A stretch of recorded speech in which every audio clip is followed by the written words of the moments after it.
Welcome to ANAWANGIN COVE. Not there yet. We're gonna ride that first and then we go there. There, like there. As you see, the boat doesn't have a wheel. It doesn't have a wheel, but it has wings. It has other.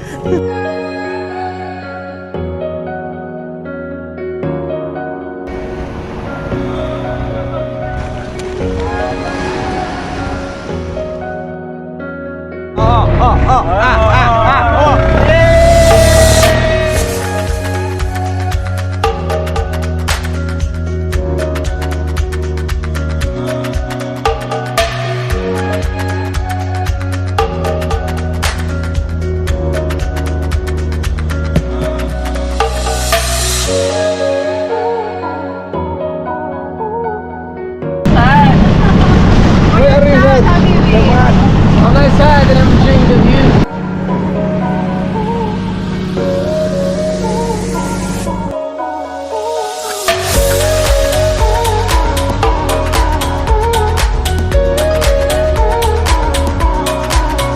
One more. Woo!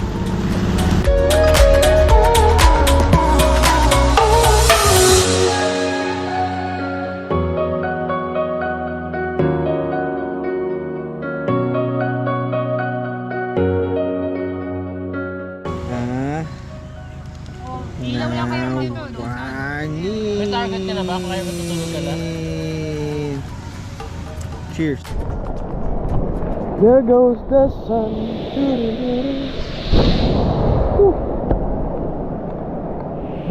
Wala masyadong luck today.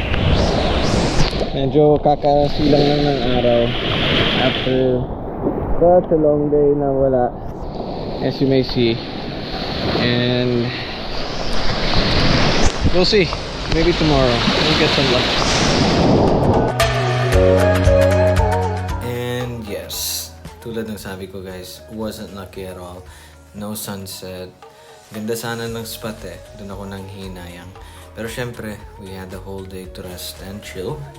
Ligo all afternoon. Tamang shot, tamang amats para kumain ulit. Tapos, ayun, nakasaglit lang sa view deck with my newfound buddy.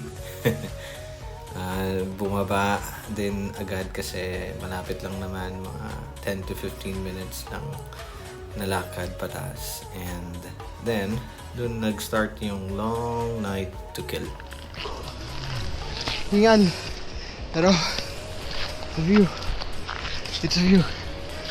Really is a view.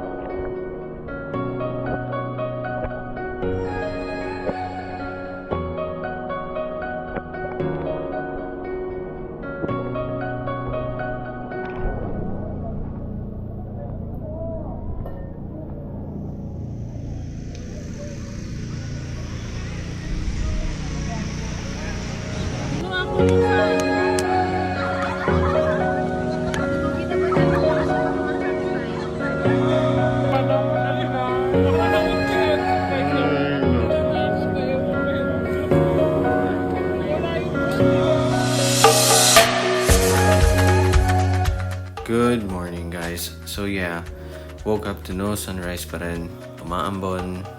Pero still, we visited this very nice view deck once more. Tamang pahangin at picture-picture.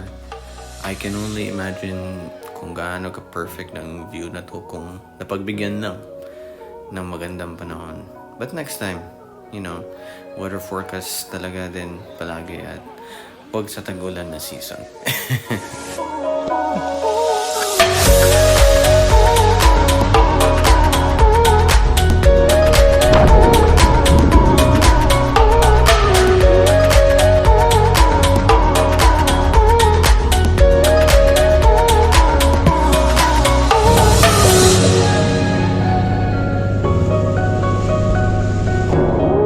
Capone Island!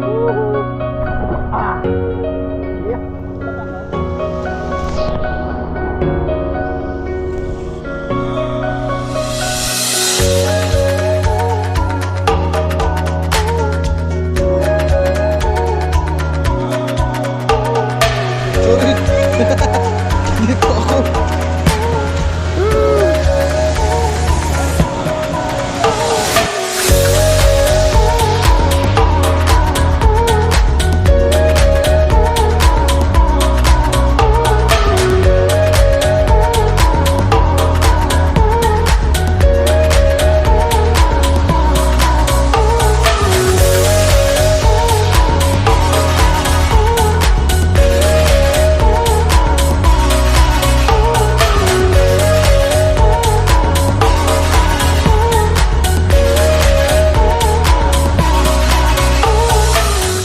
And there you have it, guys. After breakfast, syempre ligpit and yung packet. Tas on the way pabalik ng port, doon ginawa yung island hopping na normally kasama sa tour packages.